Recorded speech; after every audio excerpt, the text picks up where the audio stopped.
हरे Krishna everyone. आज हम श्रीमद् भागवतम के दूसरे स्कंद के पहले अध्याय से कथा को शुरू करने जा रहे हैं। हम लोग 5वें अध्याय तक कथा कर चुके हैं, लेकिन आप लोगों को अच्छे से कथा और समझ में आए तो एक बार रिवाइज करवा रही हूँ जो अब तक हमने पढ़ा है। तो जो सेकंड कैंटो है, इसमें क्या है कि पहले कैंटो के आखिरी अध्याय में जो आखिरी चैप्टर था, उसमें शुकदेव गोस्वामी से परीक्षित महाराज ने प्रश्न पूछे थे।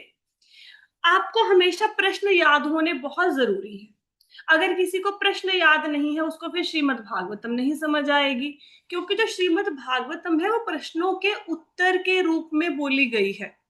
पहले स्कंध के पहले अध्याय में ऋषियों ने 6 प्रश्न पूछे और आखिरी अध्याय में श्रीमद् भागवतम के पहले स्कंद के आखिरी अध्याय में परीक्षित महाराज ने प्रश्न पूछे ऋषि शुकदेव गोस्वामी से।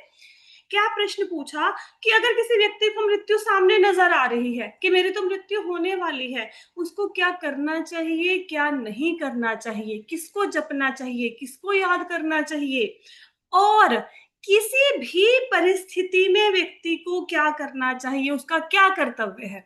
अब देखो, परीक्षित महाराज की क्या कंडीशन है कि उनको तो मृत्यु सामने नजर आ रही है, 7 दिनों में मृत्यु होने वाली है, लेकिन बाकी लोगों की मृत्यु तो नहीं ना होने वाली है ना। हमें तो होने वाली हो भी तो, लेकिन पता थोड़ा ना कि अभी मृत्यु होएगी कि नहीं होएगी। तो अगर किसी व्यक्ति की मृत्यु पास में है, उसको क्या करना चाहिए और बाकी व्यक्तियों को क्या करना चाहिए, किसी भी परिस्थिति में क्या करना चाहिए, ठीक है, क्या उनका कर्तव्य है। हम गृहस्थी हैं, महिलाएं हैं, घर का काम करती हैं, बच्चों को पढ़ाती हैं, हस्बैंड की केयर करती हैं, हमारा अल्टीमेट कर्तव्य क्या है। हस्बैंड है, ऑफिस जाते हैं, कोई जॉब करता है, ठीक है, बच्चे पालते हैं, उनका अल्टीमेट कर्तव्य क्या है। क्या यही है कि भाई हमारा कर्तव्य क्या यही है, सुबह उठो, नाश्ता बनाओ, बच्चों को स्कूल भेज दो, बच्चे आए, खाना दे दो, पढ़ा दो, ट्यूशन भेज दो, is this the ultimate goal. या हस्बैंड का यही है कि गधे के जैसे पूरा दिन फैक्ट्री में और जॉब पे काम करो, फिर लाके वाइफ को सैलरी पकड़ाओ, घर का खर्चा चलाओ, this is the ultimate goal. नहीं ना। तो ना कुछ तो गोल होगा। भगवान ने हमें ये जीवन दिया है, तो हमारा कर्तव्य क्या है, अल्टीमेट लक्ष्य क्या है जीवन का। तो सुखदेव गोस्वामी ने उत्तर देना शुरू किया। कोई भी व्यक्ति जब किसी के प्रश्न का उत्तर देता है तो सबसे पहले भगवान की आराधना करता है, मंगलाचरण करता है। लेकिन परीक्षित महाराज के पूछे हुए प्रश्न इतने सुंदर थे कि सुखदेव गोस्वामी ने सीधा सीधा आंसर देना शुरू कर दिया, मंगलाचरण भी नहीं किया है, सीधा सीधा उत्तर देना शुरू कर दिया है। बड़े प्रसन्न हुए उनकी बातों को सुनकर। क्या कहा उन्होंने, कहते कि लोग प्रश्न तो बहुत से करते हैं ना, हम लोग भी करते हैं ना। क्या प्रश्न करते हैं, मम्मा आज सुबह क्या सब्जी बनानी है ना। सास से पूछते हैं ना क्या बनानी है सब्जी, ठीक है। हस्बैंड से पूछते हैं आज क्या खाना है ब्रेकफास्ट में, ठीक है। बच्चे से पूछते हैं आज तुम स्कूल में क्या पढ़ के आए हो, सुनाओ मुझे। हाँ, कोई फ्रेंड आपका कई दिनों से बाहर गई हुई थी, सपोज आपकी फ्रेंड, तो आप उनसे पूछते हैं कैसा रहा बाहर गए थे, ठीक है, आपकी यात्रा कैसी रही। तो बहुत से प्रश्न करते हैं, लेकिन इन प्रश्नों के अगर कोई व्यक्ति आपको उत्तर दे, उससे आपके जीवन में कोई भला नहीं होने वाला। ये तो नॉर्मल प्रश्न है, हमारी साधारण बातचीत है, उससे तो किसी का भला नहीं होगा। लेकिन जो भगवान के विषय में कोई व्यक्ति आपसे प्रश्न करे और दूसरा व्यक्ति उसका उत्तर दे, तो वो जो वार्तालाप है उसका लाभ इस जन्म में भी होगा, अभी भी होगा, अगले जन्म में भी होगा, शाश्वत लाभ है उसका। भगवान के विषय में जो चर्चाएं की जाती हैं, राइट। तो इसलिए हमें परजल्पा नहीं करना चाहिए, फालतू की बातें नहीं करनी चाहिए। ऐसे फोन करके क्या हालचाल है, क्या बनाया, क्या खाया, ऐसी बातें नहीं करनी चाहिए, भगवान विषय कथाएं करनी चाहिए। तो वो कहते हैं आपके प्रश्न बहुत अच्छे हैं, ऐसे प्रश्न ही करने चाहिए, ऐसे प्रश्न से जीवों का लाभ होता है। फिर क्या बताया कि जो गृहस्थी है वो क्या करता है, पूरा दिन तो घर का काम करने में समय बिताता है, पैसे कमाने में, रात को क्या करता है, रात को सो जाता है या फिर अपनी वो सेक्सुअल एक्टिविटीज करता है। 2 ही काम है गृहस्थी की, और तो कुछ नहीं है, ठीक है। उनको पता है कि ये सब कुछ समाप्त हो जाएगा जब मृत्यु आएगी तो, लेकिन इतना पता होने के बाद भी वो व्यक्ति अपने पति पत्नी से, बच्चों से मोह को नहीं छोड़ पाते हैं। ये मानते हैं कि जब मृत्यु होगी सब कुछ यहीं पे पड़ा रह जाएगा। प्रॉब्लम ये है कि उसके साथ जो मोह है, चीजों के साथ, रिश्तों के साथ, तो वो छोड़ नहीं पाते हैं, ठीक है। फिर उनको बताया 5वें श्लोक में कि अगर किसी व्यक्ति की इच्छा है कि कोई दुखों से मुक्ति चाहता है, दुखी तो सब लोग है ना, कोई व्यक्ति कितना भी बोले मैं सुखी हूं, सुखी कोई नहीं है, ये जगत ही दुखालय है। तो दुखों से मुक्ति का हल क्या है कि भगवान के विषय में जो बातें सूत गोस्वामी ने बताई थी नैमिषारण्य के ऋषियों को, 4 बातें बताई थी, याद रखना। सुनना, सुनाना, जप करना, याद करना। भगवान के बारे में सुनना है, लोगों को सुनाना है, भगवान को याद करना है, जप करना है। जो ये करेगा उसकी सारे दुख समाप्त हो जाएंगे। दुख कैसे समाप्त होते हैं? एक एग्जाम्पल से बताते हैं। जैसे सपोज करो किसी के जीवन में कोई प्रॉब्लम चल रही है, ठीक है। प्रॉब्लम चल रही है उसके जीवन में, पैसे की कमी चल रही है, जॉब की प्रॉब्लम चल रही है। अब अगर कोई व्यक्ति भगवान को नहीं मानेगा, वो क्या करेगा? वो बोलेगा पैसा नहीं है। बहुत बढ़िया, ਤੁਸੀਂ ਸੁਣਾਓ। जी बढ़िया। रियल में कितना। बहुत बढ़िया, एंजॉय कर। ठीक है, ओके। तो अगर किसी के व्यक्ति में पैसे की कमी है किसी के जीवन में, वो बोलेगा पैसा नहीं है, पैसा नहीं है, सारा दिन पैसा पैसा करता रहेगा, चिंता में रहेगा। मैंने बहुत सारे लोग ऐसे अपने जीवन में देखे हैं। कुछ लोगों को तो मैं रेगुलर मिलती हूँ और देखती हूँ, मैं खुद परेशान हो जाती हूँ उनको देख के। सारा दिन पैसे की बात है, पैसे की बात है, कोई बात ही नहीं, कोई चर्चा ही नहीं। उसने फोन कर दिया, इसका कर्जा देना, उसका देना है। जो भगवान का भक्त होगा वो हाथ जोड़ देगा। वो कहेगा भगवान हरी इच्छा, उनकी इच्छा है मैं खाना खा के मरूंगा, उनकी इच्छा है भूखा मर जाऊं, भूखा मरूंगा। उनकी इच्छा है मैं कर्जदार होके मरूं, मैं ऐसे ही रहूंगा। उनकी इच्छा है मेरा अच्छा करियर बने, वैसे ही होगा। वो सरेंडर हो जाता है। और जो व्यक्ति सरेंडर होता है ना, फिर क्या होता है उसके जीवन में? उसके जीवन में दुख नहीं रहता। प्रॉब्लम तो है, धन की कमी तो है, लेकिन क्योंकि सरेंडर कर दिया तो कोई टेंशन नहीं है। कैसे समझेंगे इस बात को? हम लोगों ने जाना है शिमला। अब शिमला जाने में पहाड़ी रास्ता है, बड़ा खतरा है। अब मैं खुद गाड़ी चला रही हूँ तो मुझे डर लगता रहेगा कि सामने से गाड़ी ना आ जाए, ये मोड़ बड़ा कठिन है, इसको कैसे काटूंगी, कुछ मिस हैपनिंग ना हो जाए। अब मैंने हायर कर लिया कि ड्राइवर। अब रास्ता तो वही है, लेकिन अब ड्राइवर सोचेगा गाड़ी कैसे चलानी है। तो भगवान के भक्त ऐसे ही होते हैं। कोई भी टेंशन हो उनके जीवन में, कोई भी स्वास्थ्य संबंधी, रिश्तों की टेंशन, व्यापार की टेंशन, जॉब की टेंशन, वो भगवान के भरोसे सब कुछ छोड़ के मजे से जिंदगी व्यतीत करते हैं। ठीक है। तो दुखों से अगर किसी ने मुक्ति पानी है, क्या तरीका है? 4, या भगवान के विषय में सुनना है, सुनाना है, याद करना है और भगवान का जप करना है। राइट। फिर वो क्या कहते हैं? फिर उन्होंने बोला कि मैंने अपने पिता से ये श्रीमद् भागवतम की कथा सुनी थी। कब सुनी थी? द्वापर युग के अंत में सुनी थी। ये सारे वेदों का सार है। ठीक है। सुखदेव गोस्वामी अपनी बात बता रहे हैं कि शुरू शुरू में मैं भी भगवान कृष्ण के प्रति आकर्षित नहीं था। मैं भी निराकार ब्रह्म का ध्यान करता था, मुझे निराकार का ध्यान करने में आनंद आता था। लेकिन फिर मैंने श्रीमद् भागवतम के श्लोकों को सुना। उन श्लोकों को सुनने के बाद मेरा भगवान कृष्ण के प्रति आकर्षण उत्पन्न हुआ। तो वो जो पाठ जो मुझे मेरे पिताजी ने सुनाया था, जो भागवत की कथा सुनाई थी, मैं आपको भी सुनाऊंगा। आपको क्यों सुनाऊंगा? क्योंकि आपकी भगवान में श्रद्धा है और आप ध्यान और आदर से सुन रहे हो। तो श्रीमद् भागवतम की कथा को सुनने का सबसे बेस्ट वे ये है कि आपके अंदर श्रद्धा जरूर होनी चाहिए। अब कथा सुन रहे हैं लेकिन कृष्ण को भगवान नहीं माना, फिर कोई फायदा नहीं है। कथा सुन रहे हैं, अब देखो कि कुछ बंदों की ना प्रॉब्लम होती है। अब जैसे आप लोग कथा सुन रहे हो, 11 लोग हैं। अब 11 लोगों में अब ये पूजा है। अब ये आपने सुना होगा कि बीच में आवाज आ रही थी, she was talking to somebody. अब उसकी प्रॉब्लम है भाई, वो ट्रैम चला रही है इस टाइम पे। ठीक है, वो ऑस्ट्रेलिया में है। अब वो बोले जी ट्रैम बंद करके खड़ी कर दे सड़क पे और बोले मैं तो श्रीमद् भागवतम सुन रही हूँ, तो उसकी नौकरी चली जाएगी। राइट। तो काम पे है तो उसको बात भी करनी पड़ेगी। उसकी सिचुएशन ऐसी है, but still she try to listen कि कोई शब्द मेरे कान में पड़ेगा श्रीमद् भागवतम का, मेरे जीवन में परिवर्तन होगा। दूसरा व्यक्ति है, घर में बैठा है, सारा काम खत्म हो गया, अब श्रीमद् भागवतम की कथा शुरू हुई तो क्या किया? लेट गए हैं बेड पे जी, साथ में हेडफोन लगा लिया है, साथ में कथा की आवाज आ रही है, साथ में खराटे की आवाज आ रही है। तो ऐसे नहीं।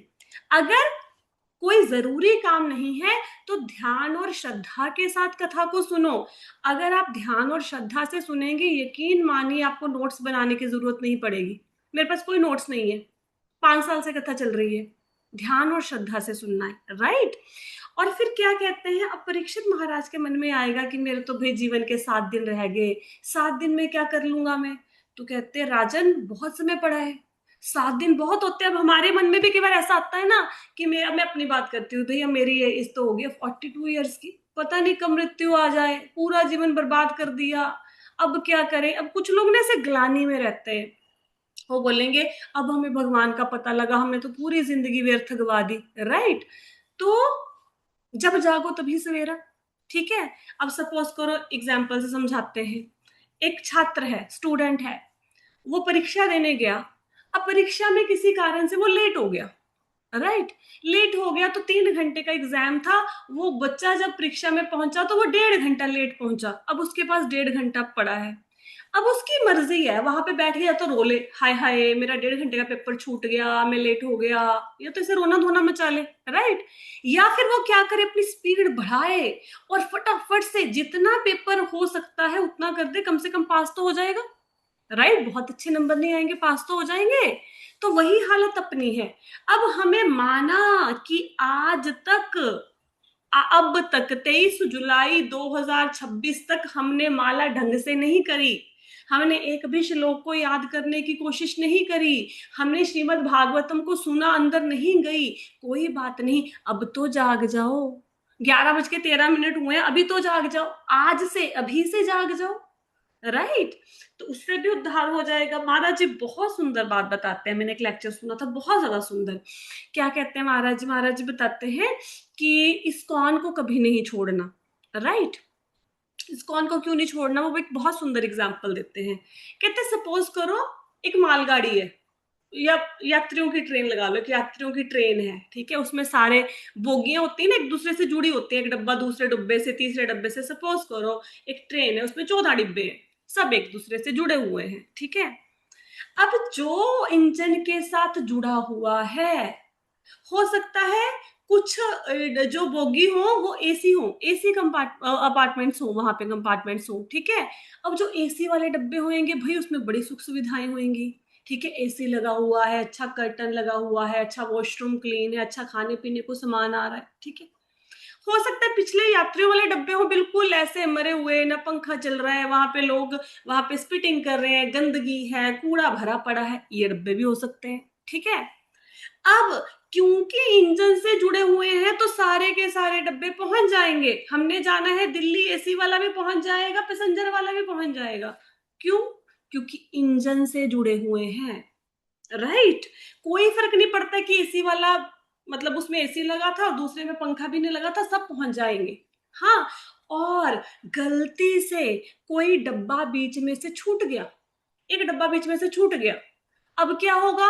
सपोज करो 7 नंबर का डब्बा छूट गया, तो पहले 6 तो पहुंच जाएंगे दिल्ली, और 7 से लेके, अगर 14 डब्बे थे तो 7 से लेके 14 तक खड़े हैं बंदे, वो नहीं पहुंच पाएंगे, राइट। फिर भले ही वो एसी वाले डब्बे पीछे लगे हो, लेकिन इंजन से छूटे तो नहीं पहुंच पाएंगे। तो कुछ भक्त तो बहुत बढ़िया होते हैं भाई, अच्छे से श्रवण करना है, कीर्तन करना है, सेवा करनी है, ध्यान से सुनना है, याद भी हो जाती हैं चीजें, अच्छे से गुरु की आज्ञा का पालन भी करना है। एसी डब्बे वाले है ना, कुछ हमारे जैसे लड़खड़ाते हुए, न ट्रेन में लाइट है, ना मोबाइल की चार्जिंग है, ना पंखा है, हमारे जैसे ना जप ही ध्यान से हो रहा है, ना माला ही कर पा रहे हैं, ना सुबह ही उठ पा रहे हैं, ना मंगला आरती हो रही है, ना जी श्लोक ही याद हो रहे हैं, ना भागवती समझ आ रही है। आज गीता सुनने का प्रण लिया पढ़ने का, 4 दिन में प्रण की धज्जियां उड़ गई, ठीक है। ऐसे हमारे जैसे होते हैं ना पैसेंजर वाले। लेकिन हम क्या हैं? हम अटैच हैं, हम छोड़ेंगे नहीं, हम गुरु को, हम इस्कॉन को छोड़ेंगे नहीं। अब छोड़ेंगे नहीं तो पहुंच ही जाएंगे, फिर एसी वाले डब्बे में अपने आप घसीट के ले जाएंगे। अच्छे भक्त हैं, उनकी संगति करेंगे अपने आप। जैसे मेट्रो ट्रेन में क्या होता है, चढ़ना थोड़ा पड़ता है, धक्का होता है सीधा, आपको गाड़ी के अंदर उतरना नहीं पड़ता, गाड़ी से बाहर। लोकल ट्रेन में ये हाल होता है, तो धक्का मारेंगे, सारे भक्त अंदर पहुंच ही जाएंगे गोलोक तक। तो छोड़ना नहीं है, ओके। जिस रास्ते पे चले उसको छोड़ना नहीं है, कभी भी नहीं छोड़ना। और कभी छूट भी जाए, कभी क्लासे छूट जाए, कभी माला छूट जाए, भक्तों का संग कभी मत छोड़ना। क्योंकि जो भक्त होते हैं वो धक्का धुक्का मार के आपको ले ही आएंगे रास्ते पे। राइट। तो उनको कहाँ पे थे हम कथा में कि परीक्षित महाराज सोचे मेरे तो 7 दिन रह गए, क्या होगा, मेरे से तो नहीं हो पाएगा। कहते खटवांग महाराज थे, एक क्षण में उन्होंने भगवान की प्राप्ति कर ली। आपके पास तो 7 दिन है, 7 दिन थोड़ा समय थोड़ा ना होता है। तो 7 दिन में जो कुछ मर्जी करो आप, जिससे आपके जीवन का उद्धार हो, कर लो। ताकि आपका अगला जीवन संवर जाए। ठीक है। फिर बताया, सुखदेव गोस्वामी से पूछा था परीक्षित महाराज ने कि अगर किसी की व्यक्ति की मृत्यु सामने हो उसको क्या करना चाहिए। तो कहा कि पहले तो मृत्यु से डरना नहीं है, भयभीत नहीं होना, बिल्कुल निडर हो जाओ, मृत्यु है ना, सबको आनी है, मेरे को भी आ रही है। उसके बाद घर गृहस्थी, बच्चों से, चीजों से, प्रॉपर्टी प्रॉपर्टी से मोह माया को हटा दो, छोड़ दो सब कुछ। ठीक है। फिर क्या करो, कहते हैं तीर्थ स्थान पे चले जाओ। अब आप पूछोगे माता जी हम क्या करें, हमें मृत्यु नजर आए, हम भी हरिद्वार चले जाएं। अरे हरिद्वार कहाँ जाओगे, किसके पास बैठोगे, घर पे माताएं। ठीक है। ये उस समय उनकी स्थिति को देखते हुए बोला। आपका क्या फर्ज है, अगर आपको कभी जीवन में मृत्यु सामने आने लग जाए क्या करोगे। रहना घर में ही है, अंदर से वैराग्य ले लो, अंदर से डिटैच हो जाओ चीजों से। राइट। अब जैसे जिन लोगों ने अनियन गार्लिक छोड़ दिया खाना, ऐसा थोड़ा ना कि उनके घर वाले नहीं खाते होंगे, बहुत सारी फैमिलीज में बाकी लोग खाते होंगे। तो अनियन गार्लिक सामने पड़ा है लेकिन हमारी अटैचमेंट नहीं है। घर में नूडल्स बन गए गार्लिक डाल के, अनियन डाल के, लेकिन मैं नहीं खाऊंगा, मेरी अटैचमेंट नहीं है तो हम उसी घर में ना। तो अगर किसी व्यक्ति को मृत्यु सामने नजर आ रही है तो सुखदेव गोस्वामी कहते हैं कि घर बार छोड़ो, इच्छाओं का त्याग करो, तीर्थ स्थान पे चले जाओ। तीर्थ स्थान पे जाके क्या करना है जी। कहते पहले तो जाके तीर्थ स्थान में स्नान करो। अब पिछले अध्याय में आपने, पिछले स्कंद में क्या पढ़ा था, धृतराष्ट्र गए थे उत्तर दिशा में, गए थे ना विदुर जी के कहने पे। तो नारद मुनि ने क्या बताया, क्या करते हैं, उनकी रूटीन क्या थी। धृतराष्ट्र जी बूढ़े हो चुके थे, बच्चे बुच्चे सब मर गए थे, कितने बूढ़े होंगे वो। ठीक है। उस अवस्था में भी दिन में 3 बार स्नान करते थे। तो पवित्र 3 बार स्नान करके फिर योगाभ्यास कर, वो करते थे, योगाभ्यास करते थे, ध्यान इत्यादि करते थे। कहते जो वहां पे जाके क्या करना है, वहां पे जाके स्नान करो पवित्र स्थान में। फिर स्नान करके क्या करो, वहां पे चाट पकौड़े खाओ। तीर्थ ये करते हैं तीर्थ स्थान पे, कैसे यहाँ का चिल्ला मशहूर है, यहाँ की कचौड़ी मशहूर है, यही करते हैं वृंदावन जाके। कहाँ से खाएंगे, कहाँ से साड़ी खरीदेंगे, यही है चीजें। ठीक है। वो झोरा भर के, बोरा भर के ले आओ घर में। तो फिर क्या करना है, स्नान करने के बाद फिर एकांत स्थान में बैठना है। ठीक है। एकांत स्थान में बैठकर क्या करना है, ओम का उच्चारण करना है। तीन तीन दिव्याक्षर क्यों बोलते हैं ओम को, क्योंकि ये ओम शब्द अ उ म से मिलके बना है, अ उ म। ठीक है। इनका उच्चारण करें। हाँ। और फिर क्या करना है, मन को, इंद्रियों को, बुद्धि को स्थिर करना है। ये सब कुछ कैसे होएगा, अगर प्राणायाम करेगा। जो व्यक्ति प्राणायाम इत्यादि करते हैं आप देखेंगे जो सांसों को नियंत्रित करते हैं उनका ब्रेन भी शांत हो जाता है। अगर हम सांसों पे ध्यान लेके जाएंगे तो हमारी इंद्रियां, मन सब कंट्रोल में आने शुरू हो जाएंगे। राइट। इसके बाद क्या करना है, कहते भगवान विष्णु के एक एक अंग का ध्यान करें, उनके चरणों का, उनके मस्तक का, उनके वक्षस्थल का, उनकी मुस्कान का, सबका ध्यान करें। ठीक है। फिर क्या करना है, इससे होगा क्या, इससे ये होगा जो हमारे अंदर रजोगुण है, तमोगुण है, वो सारे खत्म हो जाएंगे।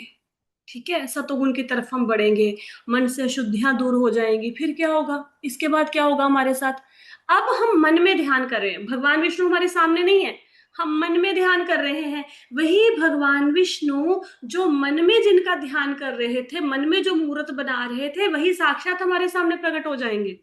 राइट। आपको पता ना ध्रुव महाराज जब तपस्या करने गए थे, तो जब भगवान श्रीहरि आके ने आके उनको दर्शन दिया तो ध्रुव महाराज ने आंखें नहीं खोली, क्यों, क्योंकि वो अंदर दर्शन कर रहे थे।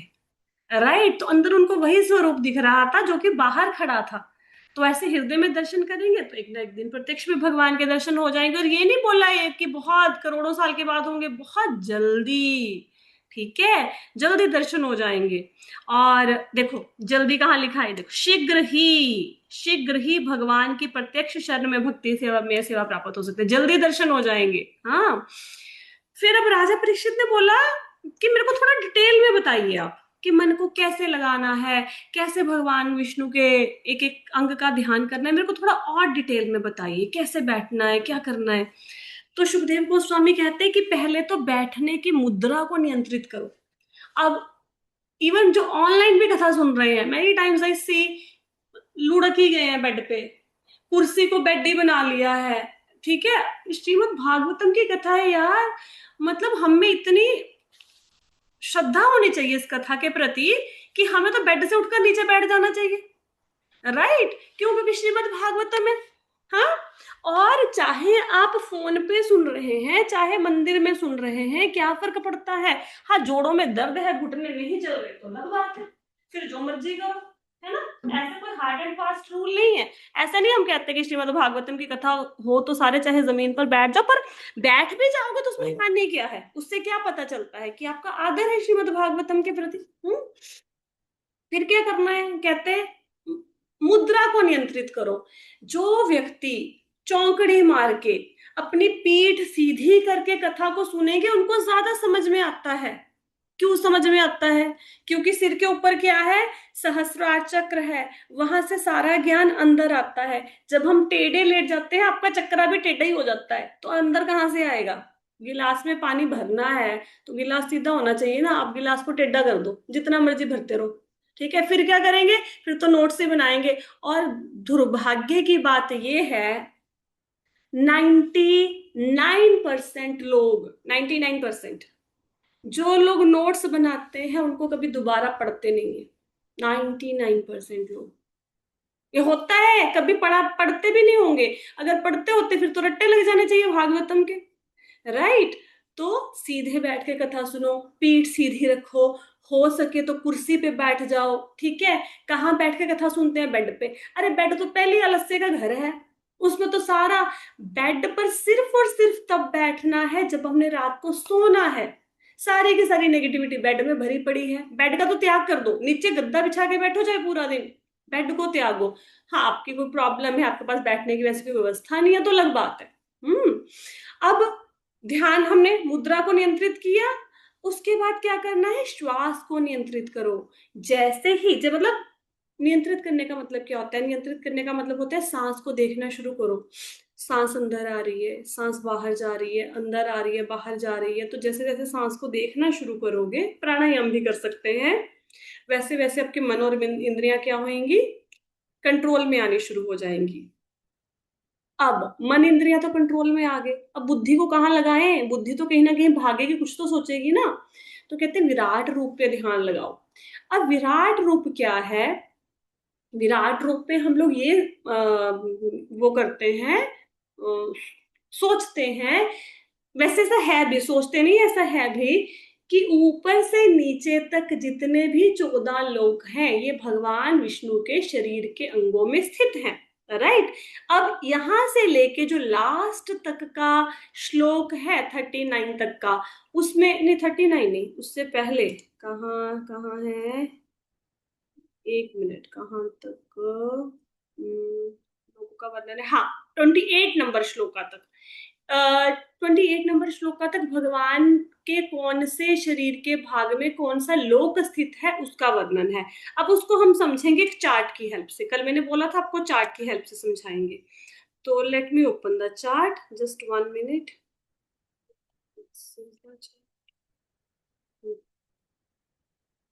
तो 1 मिनट, अभी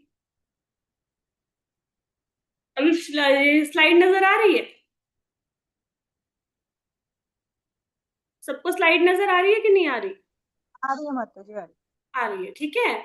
तो ऊपर से नीचे तक 14 लोक हैं। ये लोकों के नाम है: सत्यलोक, तपोलोक, जनलोक, महरलोक, स्वरलोक, भुवर भूरलोक, निमन लोक, पाताल लोक। मतलब 7 के बाद ना नीचे शुरू हो जाएंगे, 7 तक, 6 तक उच्च लोक है, 7वीं हमारी पृथ्वी आ गई, और 7 से लेके 14 तक क्या है? निम्न लोक है।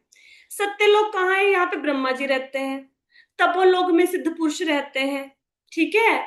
और कुमार, सनत कुमार इत्यादि। जनलोक में संत और ज्ञानी रहते हैं। महरलोक में भृगु जैसे ऋषि रहते हैं। स्वर्ग लोक में देवताओं का राजा इंद्र रहता है। भुवर लोक में वायुमंडल का क्षेत्र है ये। भूरलोक में हम लोग रहते हैं, मनुष्य, जीव जंतु। फिर नीचे अतल, वितल, सूतल, तलातल, महातल, रसातल और पताल है, जहां पे असुर रहते हैं, यहाँ पे नाग रहते हैं, मय दानव रहता है, ठीक है। ये सारा, बलि महाराज रहते हैं, हाँ। और जो बड़े बड़े सर्प हैं, वासुक इत्यादि, वो रहते हैं। ये सब नीचे के लोक में रहते हैं। तो ये लोकों के नाम है, राइट। अब भगवान के शरीर के कौन से भाग, जो लोक है, वो कौन से भाग में स्थित है भगवान के शरीर के, वो वर्णन है। क्या वर्णन है? देखो, सबसे पहले पाताल लोक। इधर देखो, ये पाताल लोक सबसे नीचे है ना, 14वां लोक, जो 14 नंबर पे है जो। तो पाताल लोक क्या है? पाताल लोक भगवान के पांव के तलवे हैं, राइट। अब रसातल लोक क्या है? रसातल लोक भगवान की हील्स हैं, टोज हैं, पैरों की उंगलियां हैं भगवान के। महातल लोक कहाँ पे स्थित है? भगवान के एंकल्स में। ठीक है।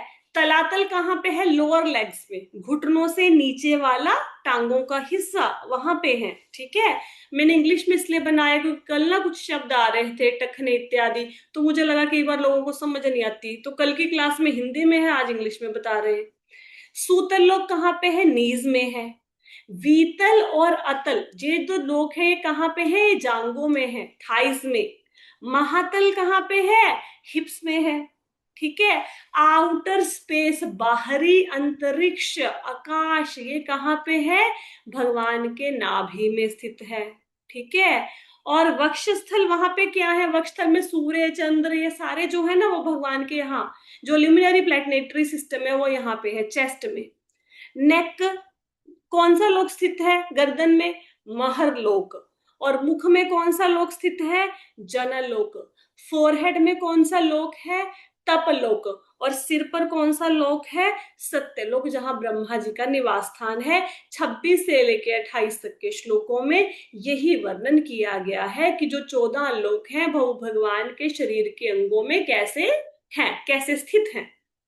क्लियर हो गया सबको? ठीक है। यहाँ पे कोई प्रॉब्लम तो नहीं इसमें? आई होप सो, कुछ कुछ तो समझ आता होगा। हरे कृष्ण माता जी। हरे कृष्णा। माता जी, वो जो था चेस्ट में, वो जो सन वगैरह हैं, हाँ हाँ हाँ हाँ प्लानिटरी सिस्टम, हाँ ये जो हाँ। मैम माता जी 9 प्लैनेट्स है, ये सारे वहीं पे ही हैं? ये जो, हाँ, देखो, जब हम लोक की बात कर रहे हैं तो लोक का मतलब ये मंगल ग्रह, पृथ्वी ग्रह, ऐसे वो नहीं है। लोक का मतलब है सूतल अतल। अब जो चेस्ट में है, चेस्ट में वो सारे जो आप बात कर रहे हो ना, सूर्य, चंद्र, ये सारे जो हैं, वो सारे चेस्ट वाले एरिया में स्थित है। ठीक है। हाँ जी माता जी। क्लियर हो गया? अब हमने कर लिया यहाँ पे, यहाँ तक और कर। माता जी, सॉरी मैं दोबारा डिस्टर्ब कर रही हूँ, हाँ। आप कह रहे हैं अंतरिक्ष वायुमंडल, है ना? वो हम्म। मतलब कि क्या, मतलब वो थोड़ा सा डिटेल में थोड़ा सा बाहरी बताएं, और अंतरिक्ष, मुझे जो क्या मतलब स्पेस नहीं समझ नहीं होता, आया। स्पेस स्पेस, बाहरी अंतरिक्ष हाँ जो जी। उनकी नाभि के गड्ढे में है, बाहरी अंतरिक्ष। ये देखो, जी। ये बाह्य अंतरिक्ष। ठीक है। ये बाहरी अंतरिक्ष है, और ये है ग्रह मंडल, जैसे ये सूर्य, चंद्र इत्यादि जो है, ये मंगल ग्रह इत्यादि, ये ग्रह मंडल में आते हैं। ठीक है। हाँ जी माता जी। चलो आगे चलते हैं। अब इसके आगे बताया गया है कि भगवान के अ, जो देवता भी तो है ना, अभी अभी ये तो लोग हो गए, अब देवता भी है। अब देवता कैसे भगवान के शरीर में है, ये बताया गया है। ठीक है। अच्छा, देवता इस प्रकार हैं कि जो इंद्र हैं, देवताओं के राजा इंद्र हैं, वो भगवान की भुजाओं में स्थित हैं। ठीक है। भुजाएं किसको रिप्रेजेंट कर रही हैं? देवराज इंद्र को। जो 10 दिशाएं हैं वो क्या है? भगवान के कान हैं। ठीक है। दिशाएं 10 हैं, तो सबको पता है 10 कैसे है। जिसको नहीं पता होएगा तो फिर बताना। ठीक है। अब जितनी भी हमारी, हम ये ध्वनियां सुनते हैं, साउंड सुनते हैं, ये भगवान की श्रवण शक्ति है, भगवान की ये क्या बताएंगे उसको, सुनने की शक्ति है। ठीक है। और जो नासिका है, नासिका में 2 छिद्र होते हैं, ये दोनों अश्विनी कुमार हैं। ठीक है। जितनी भी दुनिया में सुगंध है वो भगवान की गंध शक्ति है, मतलब सारी सुगंध भगवान से आई है, जितनी ध्वनियां हैं वो भगवान से आई हैं। इसका अर्थ ये है, जो मुखमंडल है वो अग्नि को रिप्रेजेंट कर रहा है, अग्निदेव को रिप्रेजेंट कर रहा है। ठीक है। अब बाह्य अंतरिक्ष का गोला उनका नेत्र कोश है। नेत्र कोश क्या होता है? जो आंख का बाहर का भाग होता है ना, ये येलोइश सा पार्ट होता है। ठीक है। ये वाली हड्डी वाला भाग, ये बाह्य अंतरिक्ष उनका नेत्र कोश है। और जो सूर्य है वो भगवान की आंखें हैं। जो पलकें हैं, दिन और रात भगवान की पलकें हैं। भगवान बंद करते हैं आंखें तो रात हो जाती है, आंखें खोलते हैं तो दिन हो जाता है। ठीक है। और भगवान की बाहों की गति में ब्रह्मा है। इसका मतलब क्या है? इसका मतलब ये है कि भगवान के आंख के इशारे से ब्रह्मा जी काम करते हैं, कैसे काम करना है। ठीक है। बाहों की गति में ब्रह्मा जी हैं। ठीक है। और तालु, तालु में कौन है? वरुण देव। ठीक है। और जितने भी संसार में आपको स्वाद नजर आता है ये भगवान की जिह्वा में स्थित है। तो सारे स्वाद कहाँ से आए हैं? भगवान की जिह्वा से। हम्म।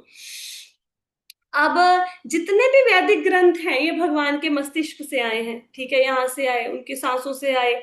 और दांत क्या है? यमराज है। भगवान के जो दांत हैं, जाड़े हैं, ये यमराज इनको रिप्रेजेंट कर रहे हैं, जो मृत्यु के देवता हैं। ठीक है। जो भगवान के दांत हैं वो क्या है? भगवान की दांत है वो है भगवान की प्रेम करने की कला। ठीक है, स्नेह कला। और जो मुस्कान है वो क्या है? वो माया शक्ति है। ठीक है, भ्रमित करती है लोगों को। और जितनी भी ये सृष्टि हम देख रहे हैं ये तो भगवान का सिर्फ एक अंश मात्र है। भगवान के 2 लिप्स हैं। जो होंठ है वो किसको रिप्रेजेंट कर रहे हैं? लज्जा को। जो ठुड्डी है, चिन्ह है, वो किसको रिप्रेजेंट कर रही है? लालच को, लालसा को। धर्म भगवान का वक्षस्थल है और अधर्म क्या है? भगवान की पीठ है। ठीक है। और ब्रह्मा जो भौतिक जगत में सभी जीवों को उत्पन्न करते हैं वो। अच्छा, अभी जो भगवान के अंडकोश हैं, जननांग हैं, वो क्या है? वो मित्र और वरुण है। सागर क्या है? उनकी कमर है। पहाड़ इतने बड़े बड़े हैं, वो कौन है? वो भगवान की हड्डियां हैं। नदियां क्या हैं? भगवान की नसें हैं। जितने वृक्ष हैं ये क्या है? ये भगवान के शरीर के बाल हैं। वायु उनकी सांसें हैं। ठीक है। जो काल है, समय बीत रहा है, ये भगवान की गतियां हैं। और भौतिक प्रकृति के 3 गुण, सतोगुण, रजोगुण, तमोगुण क्या है? भगवान की क्रियाएं हैं, एक्टिविटीज हैं। ओके। और जो बादल है जिसमें जल भी है, खाली बादल नहीं, ग्लू ग्लू, जिसमें जल भी है, वो भगवान के सिर के बाल है। दिन और रात उनका वस्त्र है। रात तो होती है, समझो भगवान ने वस्त्र चेंज किए, राइट। और जो भौतिक सृष्टि का कारण है वो उनकी बुद्धि है। सृष्टि का निर्माण उन्हीं की बुद्धि से हुआ है। भगवान का मन चंद्रमा है। ठीक है। तो और क्या बताया? महतत्व। महतत्व के बारे में अगर आपको नहीं भी पता चल रहा महतत्व क्या है तो आने वाले उस पे समझा देंगे अध्यायों में। महतत्व भगवान की चेतना है। रुद्र भगवान का अहंकार है।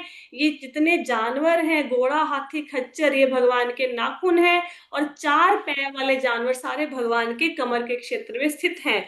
अगर आपको ये समझ आया बहुत अच्छी बात है, नहीं समझ आया कल इसका भी चार्ट बना देंगे। ठीक है।